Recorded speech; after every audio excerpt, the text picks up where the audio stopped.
नमस्कार मित्रांनो, आज आपण पाहणार आहोत की तुम्ही तुमची मिशोची ऑर्डर रिटर्न कशी करू शकता। ऑर्डर रिटर्न झाल्यानंतर तुम्ही ते पैसे माघारी कसे घेऊ शकता। यासाठी तुम्हाला मिशो ॲप ओपन करायचं आहे। त्यानंतर तुम्हाला खाली इथे माय ऑर्डर्स वरती क्लिक करायचं आहे। इथे क्लिक केल्यानंतर तुम्हाला जी पण ऑर्डर रिटर्न करायची आहे तुम्हाला त्या ऑर्डरला सिलेक्ट करायचं आहे। यानंतर तुम्हाला अशा प्रकारे रिटर्न वरती क्लिक करायचं आहे। इथे क्लिक केल्यानंतर तुम्ही ही ऑर्डर रिटर्न का करू इच्छिता तुम्हाला इथे एक रिझन सिलेक्ट करायचं आहे। मला ह्या प्रोडक्टची क्वालिटी आवडली नाही म्हणून मी इथे क्वालिटी इश्यू वरती क्लिक करतो।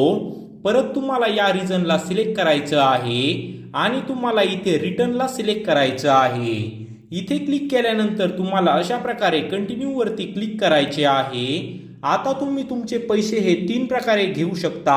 पहिला प्रकार आहे मिशो बॅलन्स, म्हणजे जेव्हा हे पैसे तुमच्या मिशो बॅलन्स मध्ये ऍड होतील तेव्हा फक्त तुम्ही मिशो ॲप मध्ये नवीन ऑर्डरच्या वेळेस हे पैसे वापरू शकता। इथे सगळ्यात सोपी पद्धत आहे UPI। यामध्ये तुमचे डायरेक्टली पैसे बँक अकाउंट मध्ये ऍड होतील। जो पण तुमचा फोन पे किंवा गुगल पेचा UPI ID आहे तो तुम्हाला इथे टाकायचा आहे। UPI ID टाकण्यासाठी तुम्हाला UPI वरती क्लिक करायचं आहे आणि इथे अशा प्रकारे तुमचा मोबाईलचा OTP टाकून व्हेरीफाय करायचं आहे। यानंतर तुमचा जो पण फोन पे किंवा गुगल पेचा UPI ID असेल तो UPI ID टाकून तुम्हाला इथे अपडेट वरती क्लिक करायचं आहे। जर तुम्हाला UPI ID माहिती नसेल तर तुम्हाला फोन पे ॲपचा UPI ID कसा बघायचा हे मी इथे तुम्हाला दाखवतो। यासाठी तुम्हाला फोन पे ॲप ओपन करायचं आहे। यानंतर तुम्हाला वरती प्रोफाइल वरती क्लिक करून अशा प्रकारे इथे व्ह्यू UPI डिटेल्स वरती क्लिक करायचं आहे। इथे तुम्हाला तुमचा UPI ID दिसेल। तुम्हाला इथे साईडला कॉपी या बटनावरती क्लिक करायचं आहे। इथे क्लिक केल्यानंतर तुम्हाला मिशो ॲप ओपन करायचं आहे आणि तुम्हाला तो UPI ID इथे टाकायचा आहे आणि अपडेट वरती क्लिक करायचं आहे।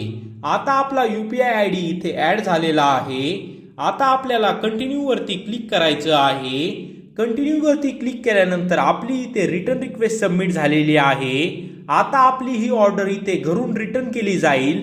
त्यानंतर आपल्याला आपले पैसे त्या UPI ID म्हणजेच त्या बँक अकाउंट मध्ये मिळतील।